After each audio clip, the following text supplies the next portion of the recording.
simple? I said, those songs are simple? Well, They're classics, though. they're classics. Yeah. You know what it was? Some of them we had already done, so it was like, Yeah. oh, it's really quick to bring I it picked. back. I got those in bold, and I was like, because it's a turnaround, let's do this. Yeah. Yeah, it's I good mean, that this you did stuff's some good songs in the like past. one more bridge to cross been going through my head for. Yeah, at first I didn't like it, but then I was just like, oh, that could be fun though. Yeah, it's a So good. I didn't like how they recorded it. Thematically, though. I Yeah, think that's it like was- that drummer soup. Yeah. I had to pick a backbeat. Right. And you couldn't really, and I was just like, what? Okay. It's like 3 hi-hats. But Yeah. thematically, it fits perfect. Yeah, it does. Yeah, man. Yeah, I'm like the whole bridge song was just recorded. I'm sure I'm not the first person that it is. Find a chord progression that hasn't been done, right?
Mic check.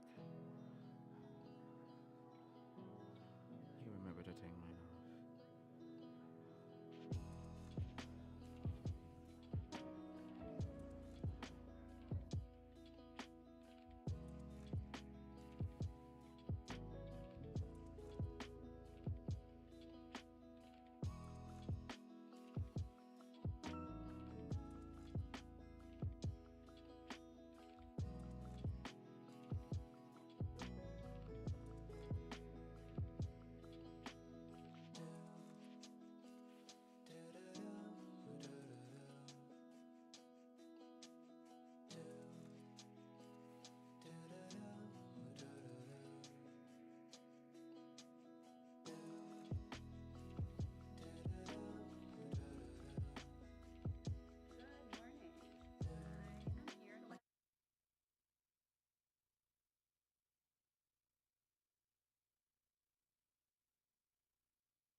Gotta get Verdis over here, though.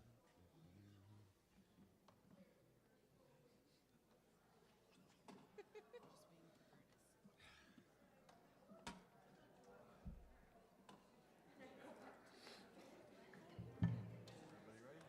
Nope.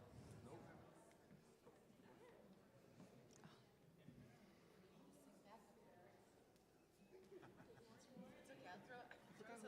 Go, now come over. Now come over. All right. Now we ready? Now.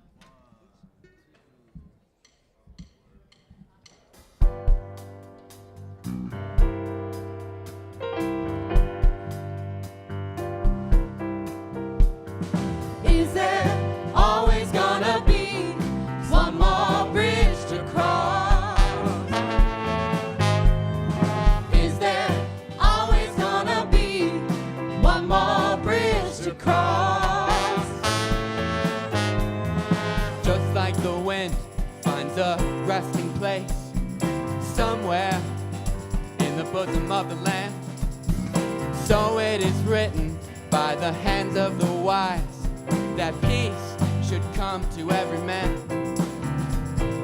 Just when he thinks he can lay down his load, he sees the place he's looking for further up the road. Oh, Is there always gonna be one more bridge to cross? Is there always gonna be one more bridge to cross? Now I don't wanna sing the same old song.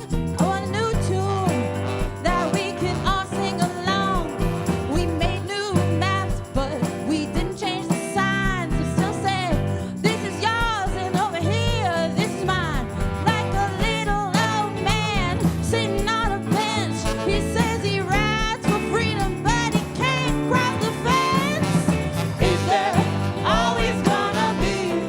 one more bridge to cross. One more. They say I got it all, but I got one more. Get round the bend, you'll find one more. When you've almost made it, yeah, one more. One more. When you're so close. One more. Come on, you think you just made it at last. Just take a look and you'll see 99 and a half. Is there always gonna be one more bridge to cross? Is there always gonna be one more bridge to cross? Is there always gonna be one more bridge to cross? Last time, is there always gonna be one more bridge to cross?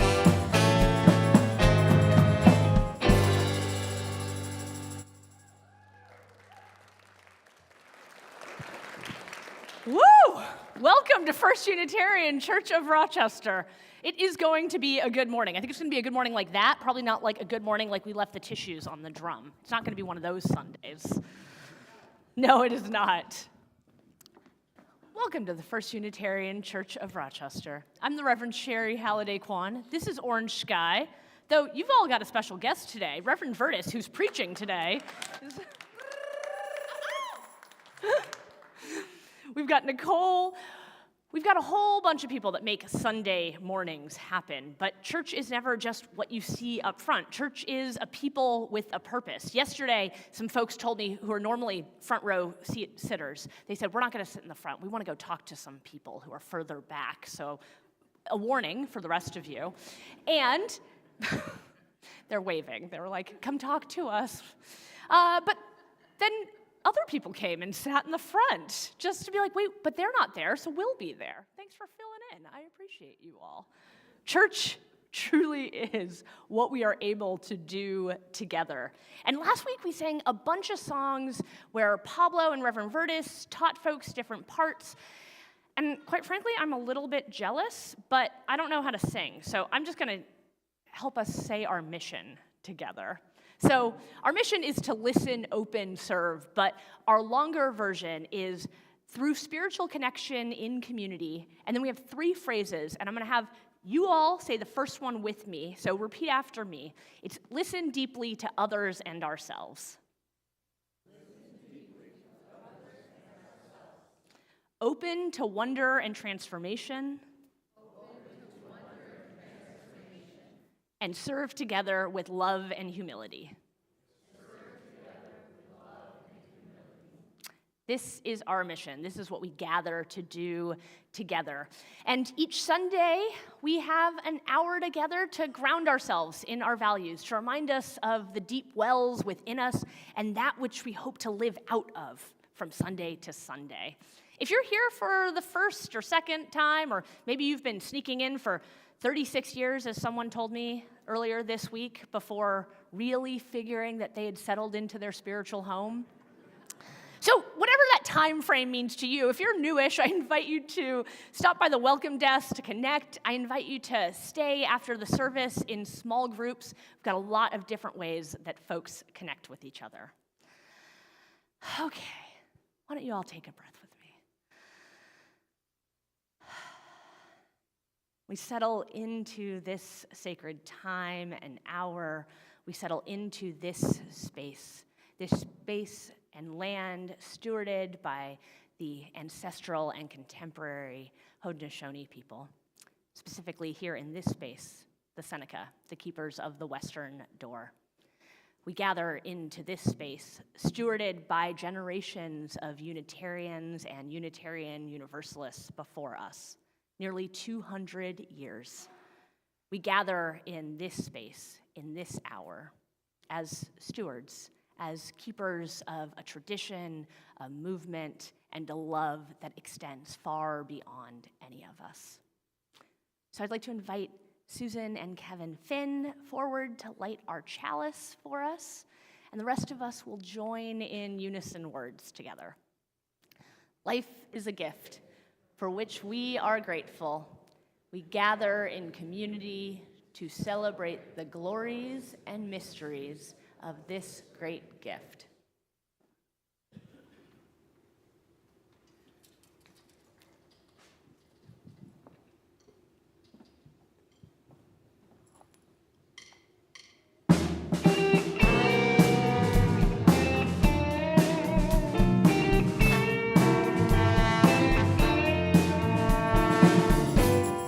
What you want, baby, I got it. What you need, you know I got it. All I'm asking is for a little respect when you get home. Ooh, baby, when you get home. I ain't gonna do you wrong. Why you gone? I ain't gonna do you wrong, 'cause I don't wanna. All I'm asking is for a little respect when you come home. Hey, baby, when you get home. Just a little bit. Yeah. Just a little bit. I'm about to give you all my money. And all I'm asking in return, honey, is that you give me my profit. So when I get home, just a little bit, yeah. When I get home, just a little bit, ooh.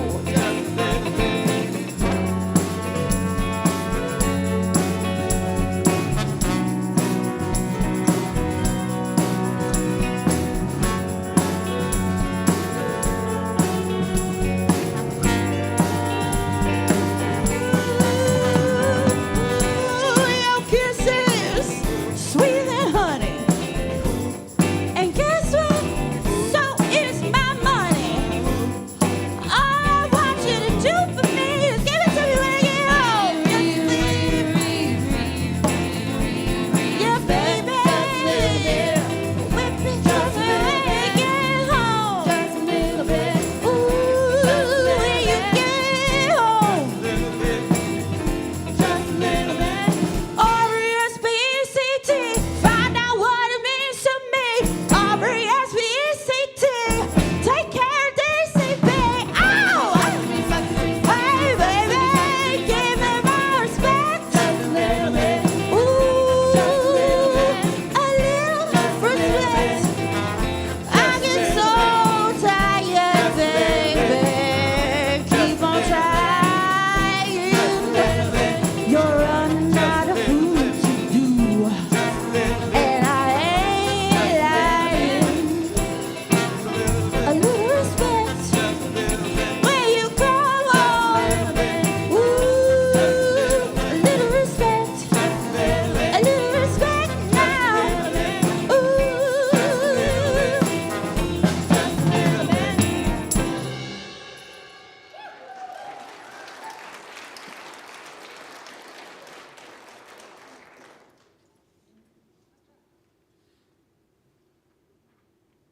Such a hard act to follow.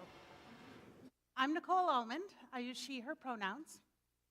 And 6 to 8 years ago, when my offspring were 6 to 8 years old, for Girl Scout Week, not only did I take them to church, to our local church, we came up to Rochester to a local synagogue, and we celebrated Sabbath. The synagogue embraced us. The rabbi took us on a tour of the sanctuary, letting my children see the sacred scrolls up close. And after, during social time, the women gathered around us and invited us back to service next weekend to get ready for Purim, and to the Purim celebration the next weekend, which this year happens to be this weekend. Purim is a celebration of deliverance through the wisdom and the cunningness of Queen Esther. During the reading of the story, We used noisemakers at the reading of the villain's name. We cheered at the end at Queen Esther's cunningness. And it was a celebration of wisdom, of creativity, of cunningness, and joy. And it's centered around the children. The children got to wear costumes throughout the whole celebration. And children were welcomed, whether they were members, whether they were visitors. They were all embraced. We were all welcomed. And I think that's why we come to church, so that we have a community where we're welcomed, whether we're adults or children, members or visitors, week after week, celebration after celebration. So I invite you now to turn to a neighbor, whether you are sitting someplace new, someplace regular, and share with them a celebration, your favorite celebration, minor or major, and we'll reconvene when Orange Sky brings us back.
Good morning, everybody. Don't worry about sitting back down, but you can if you need to or would like to. This morning, we're gonna start this song just as Tina liked to, nice and easy. Left a good job down in the city. And of course, we want nothing more than for you all to sing along. Night and day. But we are going to start it nice and easy. And then as always, we're going to pick it right back up.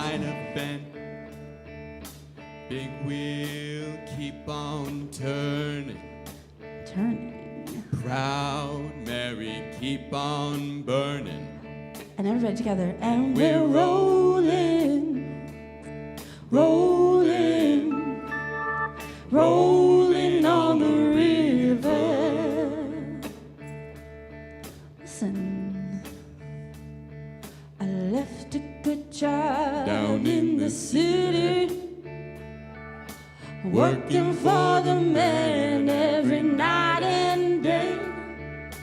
And I never lost 1 minute of sleeping. I was worrying about the way that things might have been. You know that big wheel keep on turning. Oh, proud Mary keep on burning. And we're rolling, rolling, rolling, yeah, rolling, rolling on a river, rolling on a river. Cleaned a lot of plates in Memphis. You know I pumped a lot of tang down in New Orleans, but I never saw the good side of the city until I hitched a ride on the riverboat queen. You know that big wheel keep on turning. Oh,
Whew, rolling on the river.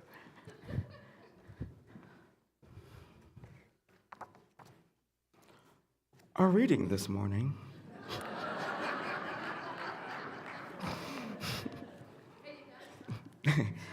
comes from a book called, a new anthology that I'll be speaking about, called Rough Side of the Mountain, Black Women's Ministries in Unitarian Universalism. Why? Because, for one thing, it's not Black History Month, that was last month, but it's Women's History Month.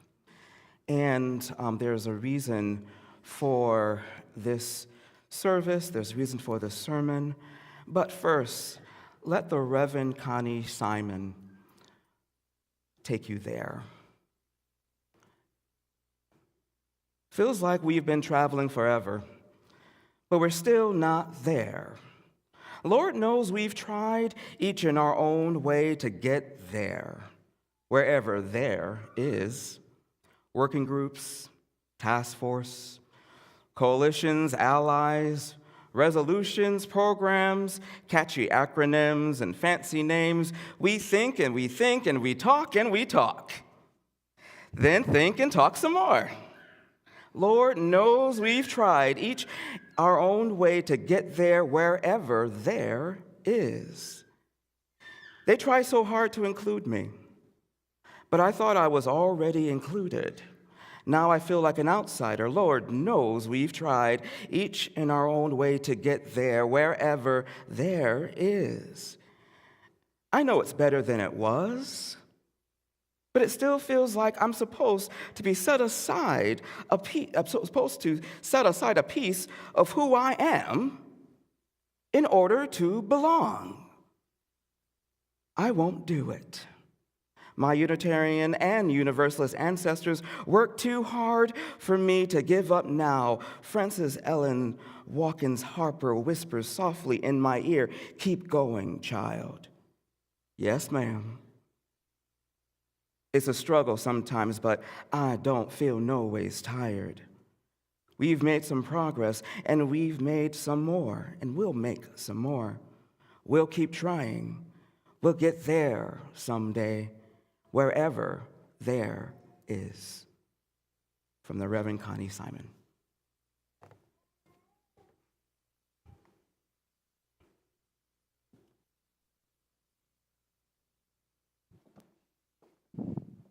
The dream and the promise of religious community, of a place of spiritual connection, is a fullness of body, of place, of community, a fullness. And yet we are in the muddy season, the in-between time. And fullness requires a sharing, a collective sense. So I invite you to join me in a spirit of prayer, of meditation, of yearning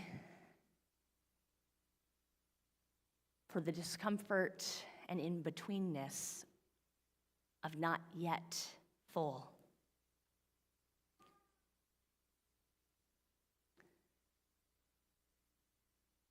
Spirit of life, help us to settle into our seats, to know our bodies fully as ours and as good. Creakier, maybe, than it used to be. Is this a new pain, or just this same one of decades? This relationship, this being here in my body, it seems to be changing always, just like everything else in life. And still my body is good, enough, full. Here in this room with other bodies, with other minds like and so different that think and think and think and think, we are connected. And we are not there yet. But there is a glimmer, a spark, a glistening of curiosity. What might I have to learn about this other person there across the way from me? What space might I create in myself so that there might be room for others?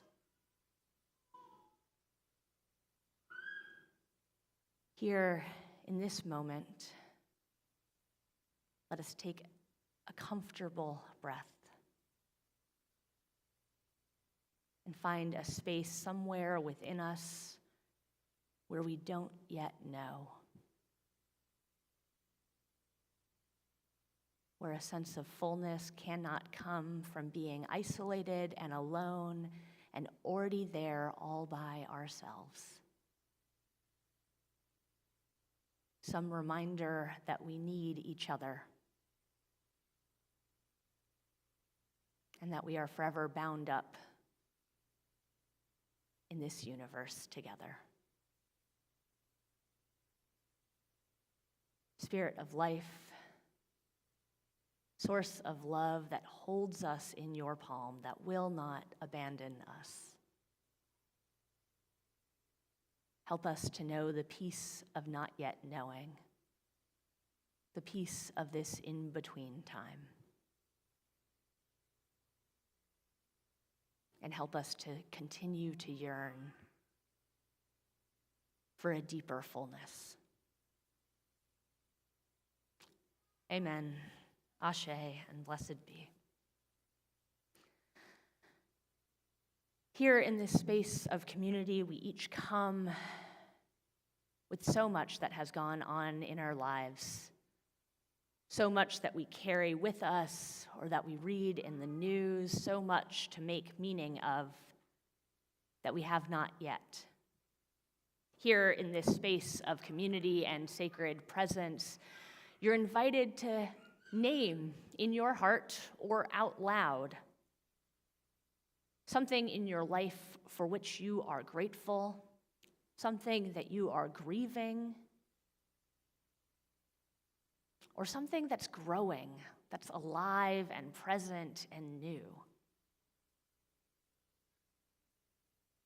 Grounded wherever it is that you are, I ask you to call to mind something of grief or growth or gratitude and name it in your heart or out loud.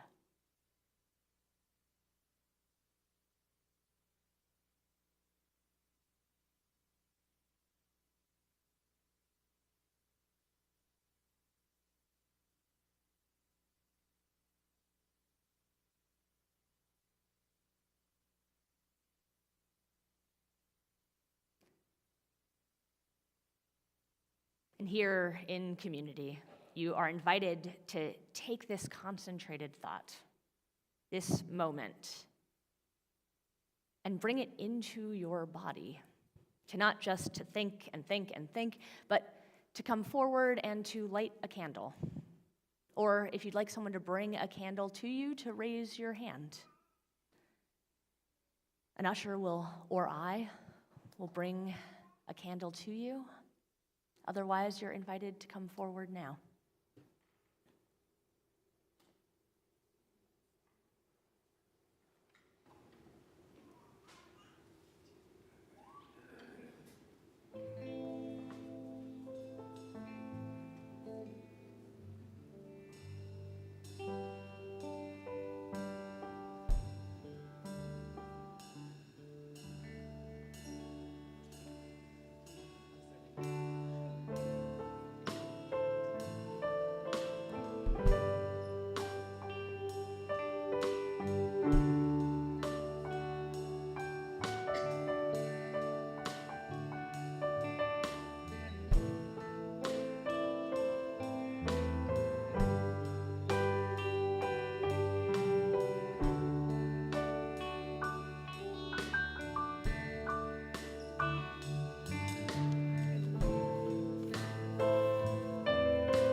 May all these flames be held in our hearts.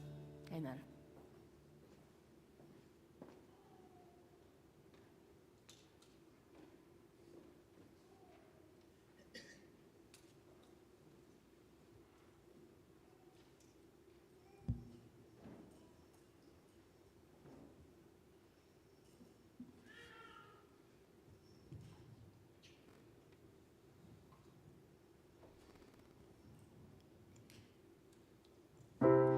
When you're broken down and tired of living life on a merry-go-round, and you can't find the fighter, but I see it in you, so we gon' walk it out and move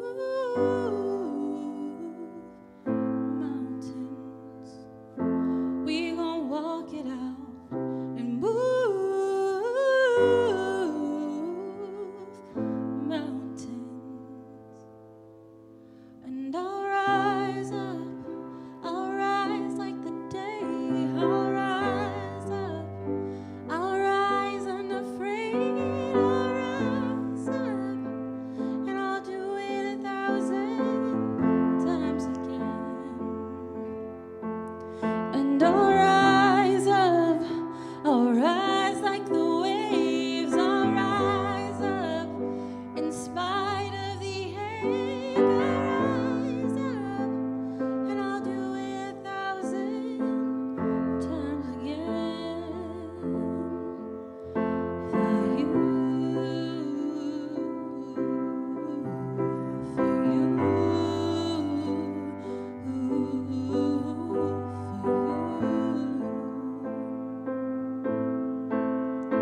For you,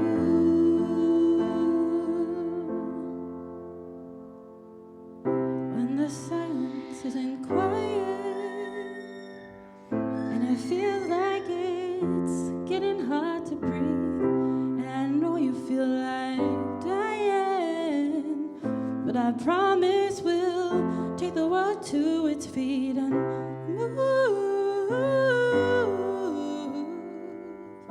mountains. Bring it to its feet and move mountains. And I'll rise up, I'll rise like the day. I'll rise up, I'll rise unafraid. I'll rise up, and I'll do it 1,000 times again.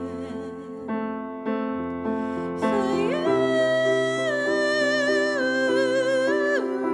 for you, for you, for you.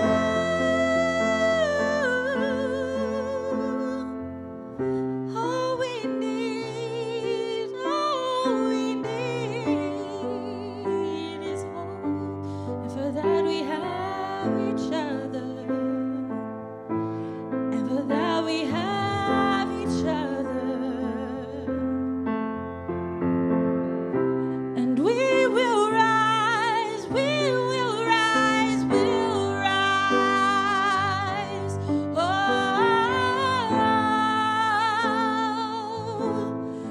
we'll rise, and I'll rise up, I'll rise like the day. I'll rise up in spite of the ache. I'll rise up, and I'll do it 1,000 times again. And we'll rise up, we'll rise like the waves. We'll rise up in spite of the ache. We'll rise up, and we'll do it 1,000 times again. For you, for you.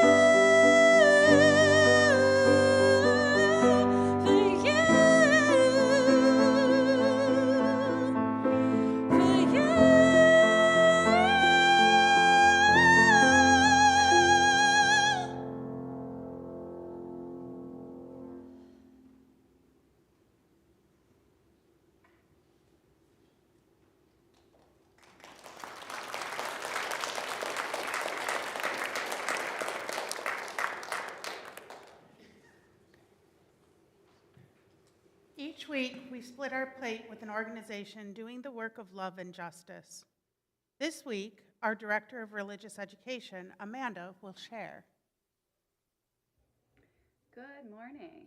I am here to let you know that our coming of age kids, our 9th graders, are headed to Boston on April 1st for a pilgrimage that is a part of their program. And typically, they will visit a number of sites in Boston that are important to our faith. And one of those places is the Unitarian Universalist Association headquarters. And normally when we visit the headquarters, we would do a tour and check it out and look around. But this year, the UUA has actually closed its doors to visitors for tours because it has come together with a number of other organizations in Boston to support families with children and pregnant people who are looking for shelter and looking for help, who have come from various places, immigrants, refugees, many of them from Haiti. So instead of going on a tour of the UUA headquarters this year, we are going to, the coming of age youth and I are going to land on the doorstep of the Unitarian Universalist Association with hopefully a generous donation and a whole bunch of diapers. So I'm hoping that you will join with us in joining with the UUA to support these families who are in need of shelter and a place to sleep and stay during this time in Boston. Thanks so much. Have a great morning. You can give online and on our website, or by Venmo, or here in the baskets that our ushers are bringing forward. Please give generously.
From me,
living my life like it's golden, taking my freedom and living like it's golden. And we'll rise up and move like mountains. Has anyone mountain climbed before? Climbed a mountain? Yes? Okay, great. I've never climbed a mountain. However, I learned how to mountain climb. Way back when I was in high school and college years, I worked at summer camp, YMCA summer camp in Wyoming County. And they didn't have mountains out there, but they had climbing walls, right? So you had climbing walls, and it can be set and determined by the trainer or whoever is, doing cruel, unusual punishment for your level of challenge. So it can be easy, or it could be very big. The placements can be put up so high that you have to leap, you have to jump, and it depended on who was in charge of that climbing wall that day as to what the campers were going to experience. But I can imagine that when you're on a mountain, there's different sides of a mountain. There are smooth sides, there's sides that drop off, and there's rough sides. And when some people are going up the mountain, they're going up a mountain nevertheless, and it is challenging. Sometimes they're going up the smooth sides, while other people have to go up the rough side of the mountain. So rough side of the mountain, that phrase really came from this gospel song by the Reverend F.C. Barnes. His real name was Faircloth Barnes. That's a different story for a different day, where Faircloth Barnes. But Reverend Faircloth Barnes came up with this album in 1983 called Rough Side of the Mountain. And it goes like this: I'm coming up on the rough side of the mountain. I got a hold to God's, really gospel, right? His powerful hand. I'm coming up. We love this. On the rough side of the mountain. And it goes, and I'm doing my best to make it in.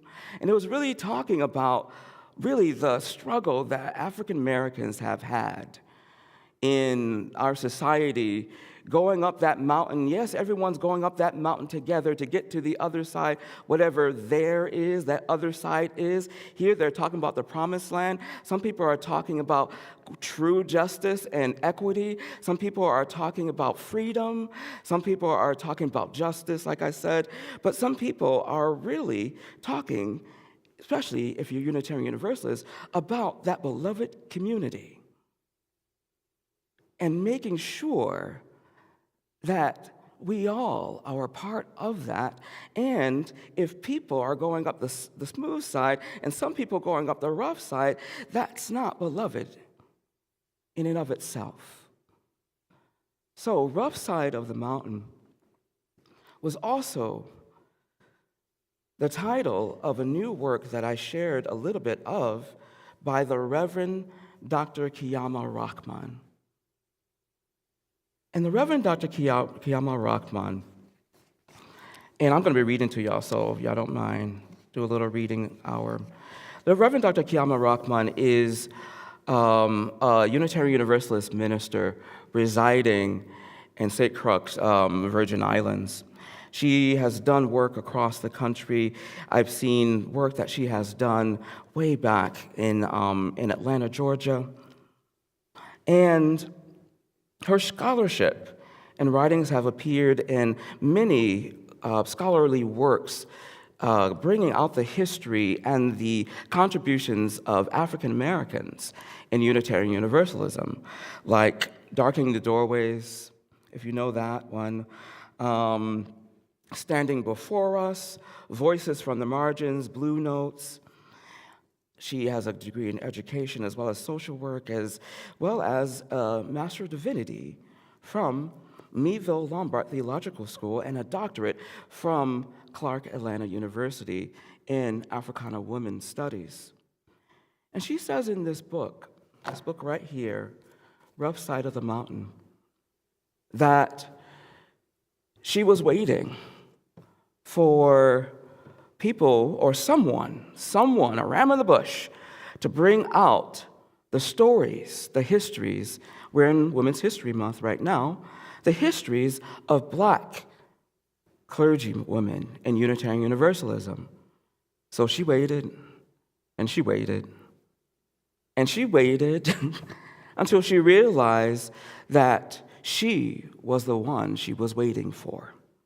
So she set this out. It was a 4-year project, and she went to the archives, didn't find much. But she's like, I know that they were there, and I know that they have all these contributions and these stories and these sermons, but where are they?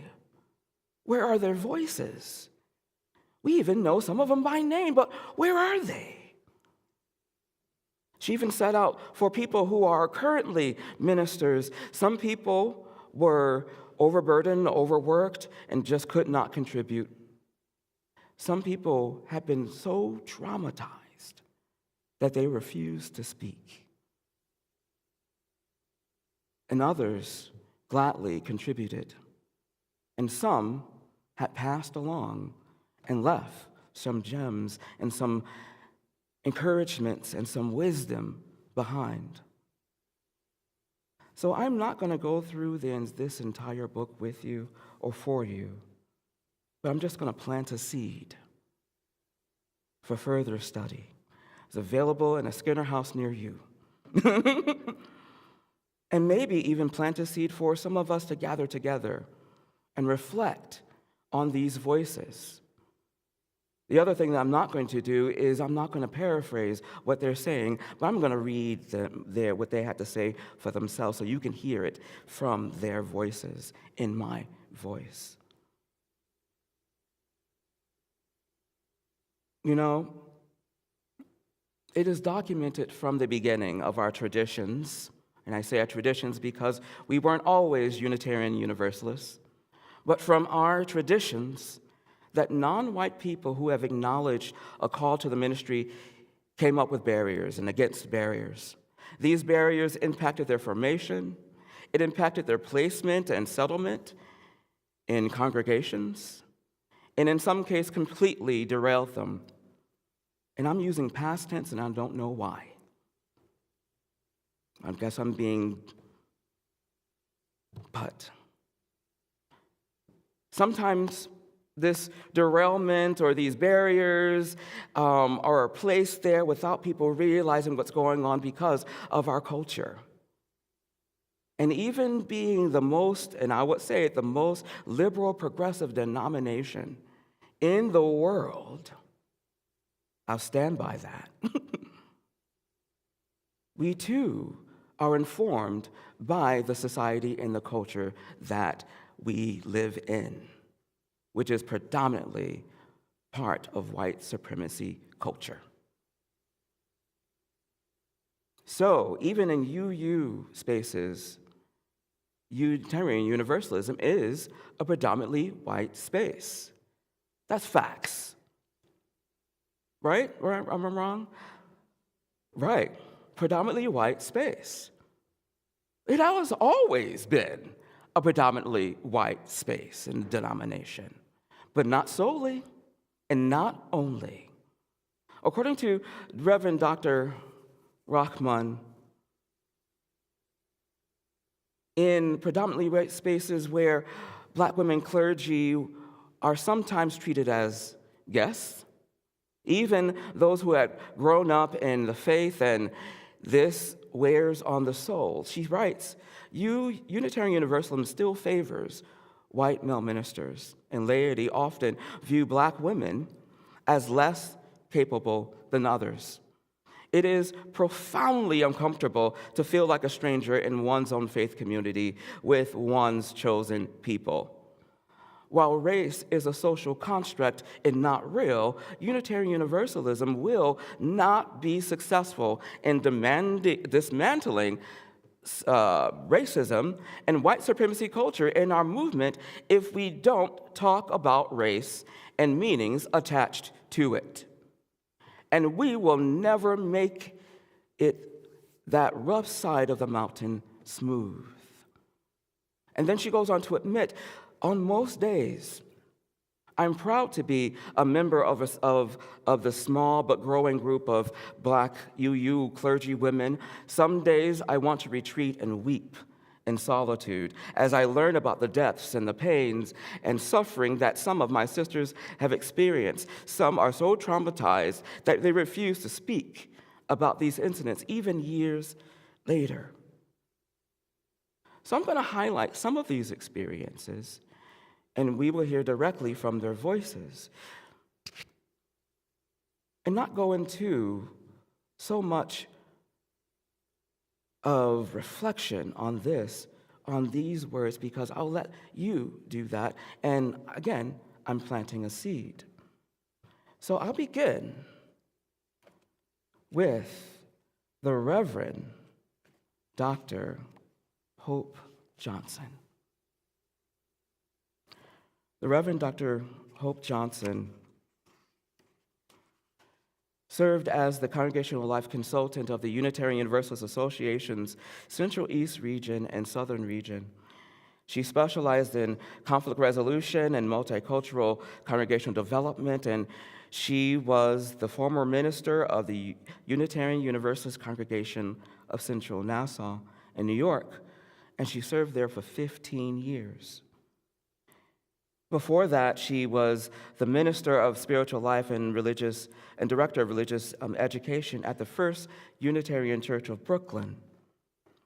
And she was a Unitarian leader in several contexts, including the Appointments Committee, Nominating Committee of the UUA, the Continental Good Offices Team of the Unitarian Universalist Ministers Association, and a number of positions with the Unitarian Universalist College of Social Justice.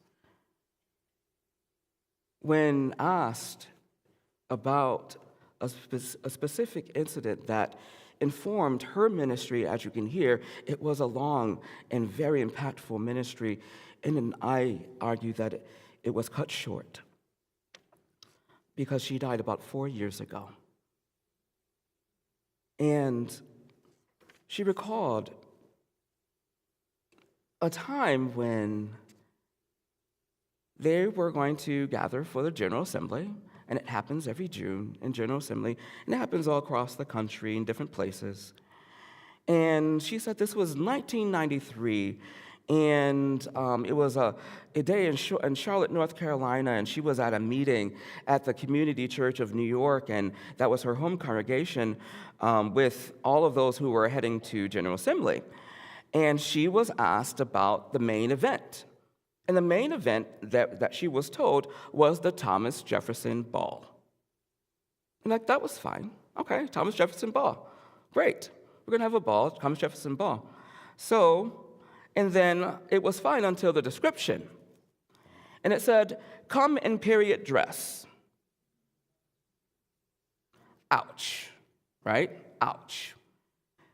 And she recalled hearing her sister, the Dr. Janice Marie Johnson, ask, well, what am I supposed to wear?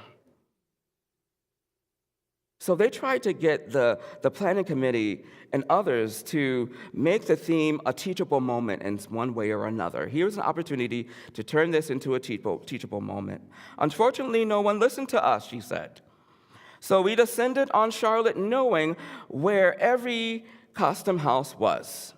We knew that we had to do something. The opportunity presented itself when I went to an African American ministers' meeting and was asked to speak about how people of color felt about the ball. I said yes, not realizing that I would need to temper the statement that I was asked to read to make it more inclusive of religious leaders of all colors and ethnicities. 3,000 plus Unitarian Universalism held a collective breath and could have heard a pin drop. And 13 people were asked by the moderator to reflect on what had happened, report back to the plenary session later. We walked off stage. We found a small room where we stood together in a circle. Then we opened up to each other. I was deeply moved by the open and honest sharing of feelings.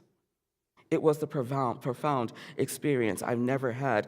After a little while, we agreed that what had happened was ultimately a good thing. In a democratic faith, we must be able to listen to the pain and anger that is real. We also agreed that no event should be canceled, and that each person must come to their own decision about how to respond and which events to attend. The ultimate outcome was that though the Thomas Jefferson Ball took place, we were told we could come in period dress or not. The important point was that everyone knew more than they did before about the reality of racism beyond and within our movement.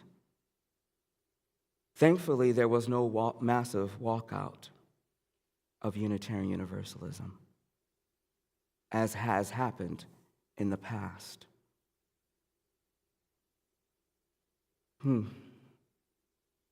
This was her faith. This was our faith. And instead of turning into a teachable moment, years later, it absolutely did. Because that's when Unitarian Universalist denomination decided that we're going to go anti-racism. In 1990s, we made that commitment. A rough side of the mountain.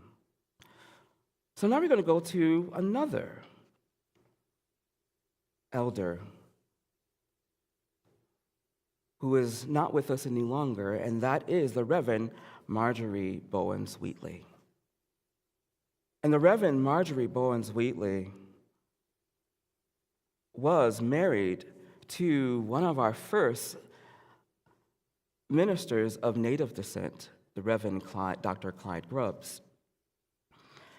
She was also served as Director of Public Affairs for the Unitarian Universalist Service Committee, Program Officer for the VATCH program, the affiliate and then Associate Minister of the Community Church of New York, and District Extension Minister for the Metro New York District, and Field Consultant for the Unitarian Universalist Association Department of Faith and Action.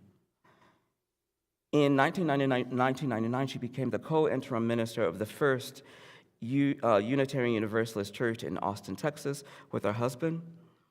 And in 2000, she became the adult programs director for religious education at the Unitarian Universalist Association. And she died of gallbladder cancer in 2006. And so she has a little bit of wisdom to say, because before that, because she became a minister, she was a reporter. And she had talked about in this book, she had delivered a homily in 2002 about her call and how she was called. But she knew, because of how people were treating others and how she treated people with empathy, and she saw that beloved community, and that was not happening in her field. She wanted to experience that. She wanted to drive towards that. She wanted to climb up that mountain.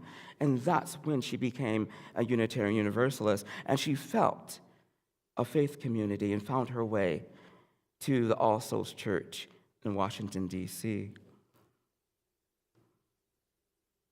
She answered the call, and she said, "Here am I, still nurturing my faith." But what I felt really remarkable, and because you can read her chapter for yourself, what I found remarkable is that the Reverend Dr. Rebecca Savage, who hasn't passed, thankfully. She's still with us. The Reverend Dr. Rebecca Savage wrote this: "By all accounts, I should not be here. I am a Black identified, multiracial Unitarian Universalist minister in final fellowship. I was raised UU in a predominantly white congregation and a predominantly white denomination. I was raised in the area where kids and families didn't look like mine. And my role models and mentors didn't either. So many before me were not able to stay in our midst. I am mindful that I should not be here. I am here because of so many good souls and open-hearted encouragements that put me in places and with people that made me who I am today. And I am filled with gratitude for those who went before me and made my small existence possible. I am because we are. We are generations of BIPOC Unitarian Universalists, known and unknown, who have made our movement in this great turning possible." She goes on to say, "I am thankful for my forebears like the Reverend Marjorie Bowens-Wheatley. After I graduated from seminary in 1999, I was living in Florida and found myself rather adrift spiritually and lacking community.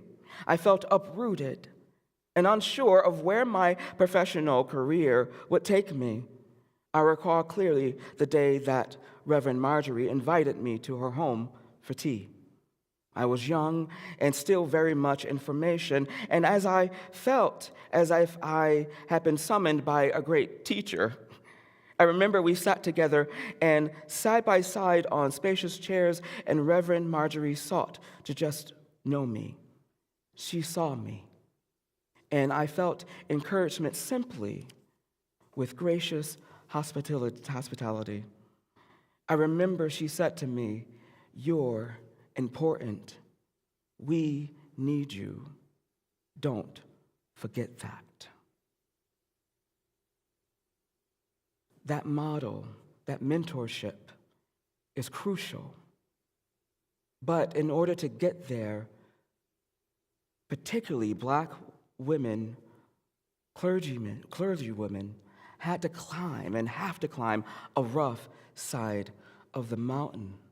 But not just Black women clergy, but congregants as well. We have someone who is local, who is a Rochesterian by the name of Hester C. Jeffrey, who moved to Rochester from Boston in 1891.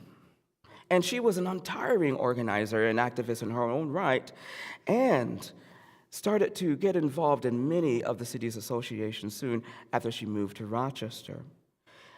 There's a discrepancy, or there is talks about whether she was a full-fledged member of First Unitarian Church of Rochester, and she was.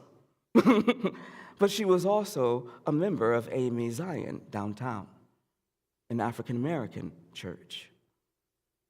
Was it because that was her community, African-American community, but this was her theology? Was it because she felt more comfortable and at home there, but felt that her theology and her activism aligned here? Did she feel that in order to climb that mountain, she couldn't do it by herself and alone, but she needed allies who didn't look like her to help move that mountain? Stay tuned, that's another sermon. But as Dr. Kiyama Rockman said, there's an African proverb that says that if you want to go fast, go it alone. If you want to go far, go together. So building our spiritual capacity for such a time as this will require diligence, discipline, and confronting some hard truths. It will require that we go together. We will not all get to the beloved community together, but we will, I hope, she says, earn new ways of being in integrity with ourselves as we build beloved community together. We must seize every opportunity to throw off shackles and stretch out creativity. We all climb up that rough side of the mountain together. Or we make it smooth. Or better yet, let us move that mountain. How do we do that? We do it together. And we'll find a way. Love will find that way. Love is at the center of all of this. Let us move that mountain. Maybe so. Blessed be, Ashe, and Amen. Now, our next song is very special to me because Nina Simone, does anybody know Nina Simone? A couple of months ago, yeah, clap for Nina Simone, right? Nina Simone had this song called Power. Actually, it was called Cinnamon. Cinnamon, where you gonna run to? Oh, Cinnamon, where you gonna run to up on that day? And she was taught, and then it went into this foot stamping, hand clapping power. Power, power, Lord, power, power, Lord.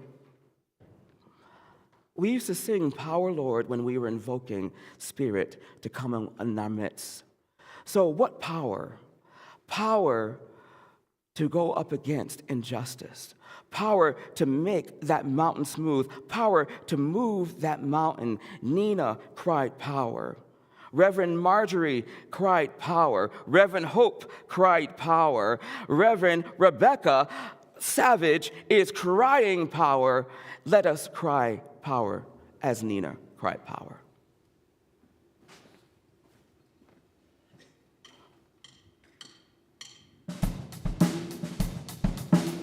It's not the waking, it's the rising. It is the grounding of the foot uncompromising. It's not forgoing of the lies. It's not the opening of eyes. It's not the waking, it's the rising. It's not the shade, we should be past it. It's the light and it's the obstacle that casts it. It's the heat that drives the light. It's the fire it ignites. It's not the waking, it's the rising. It's not the song, it is the singing. It's the heaven of the human spirit ringing. It is the bringing of the line. It is the bearing of the rhyme. It's not the waking, it's the rising. And I could cry, power.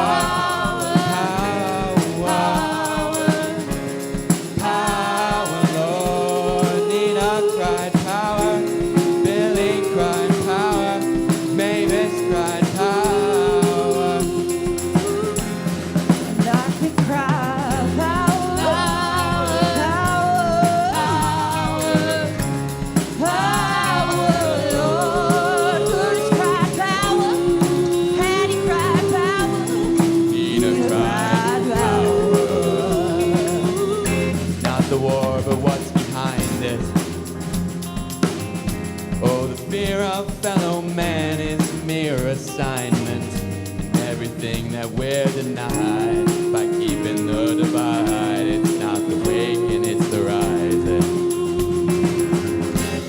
And I could cry, power, power, power, power, Lord. Nina cried power, Lennon cried power, James Brown cried power.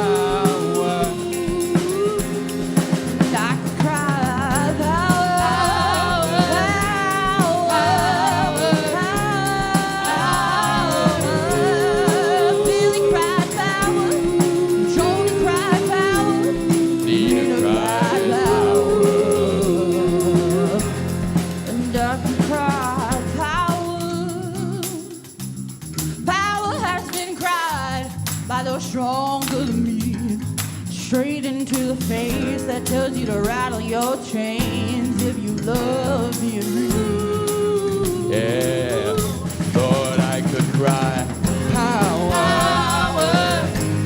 power in my love when my love reaches